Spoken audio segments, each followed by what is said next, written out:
guys, paano nga ba namin ginagawa ang bawat signages na ino-order sa amin ng aming kliyente? Ang unang step is ginagawa namin ng mock-up or layout. And once it's approved, that is the time that we will be going to start the fabrication. Let's go and let's see on how it is happening. Next step is that we are going to throw it to our machine room. Doon kinakat ang bawat letra ng acrylic. Hi guys, dito naman ang aming machine room kung saan kinakat lahat ng mga acrylics at piniprint lahat ng mga tarpaulins and all printable materials. Then, let's go in sa kway. Dito guys, piniprint lahat ng aming mga printable materials. Yung 6-feet vinyl sticker printer namin. And ito naman kapag masyadong malaki na signage, dito piniprint sa 10 feet. And dito naman kapag eco solvent na medyo gusto namin medyo pino, yung pagkakaprint, dito namin piniprint.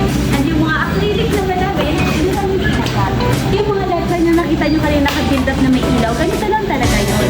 Sinasiding lang yan dito para makikita ng ilaw sa loob. So, si KCCX ay nagkakat ngayon ng acrylic letters. Guys, dito kinakat ang mga sticker cutout or mga laser cutout namin stickers. So, dito yan. Ito yung cutter cutter namin.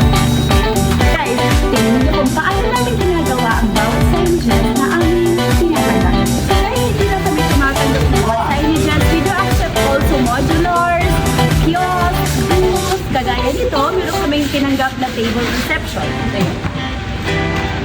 So, minamasigyahan muna. Ito isang reception table.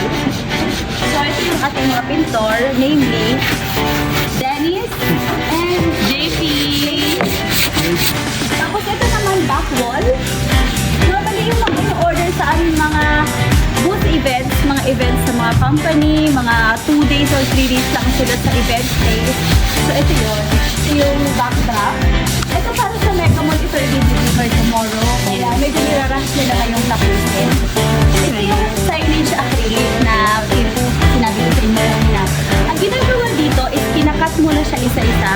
Hindi ito naka-build up ng ganito. Nakakat lang siya ng single. And bali, bini-build up ito isa-isa ng mano-mano. So ito na siya. May ilaw to ang bawat letra.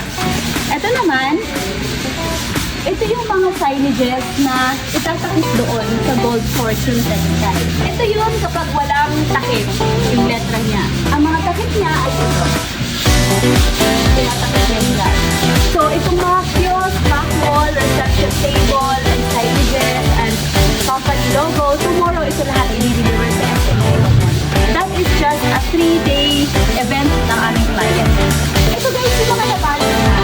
Sabihin yan, pag nakabakit na, is ready na siya for delivery tomorrow. Ito yung reception area na in-order sa amin ni client. Ibig sabihin, pag nakapack up na siya sa pinrap, ready for delivery na siya.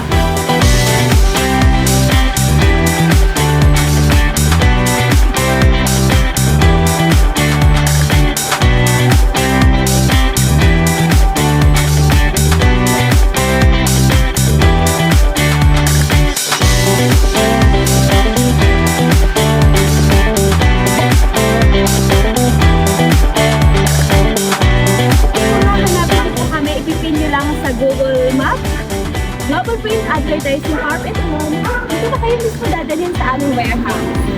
So call and message us now. You can find us on Facebook or you can call us through the number that we have on our Facebook page or our website. Yun lang.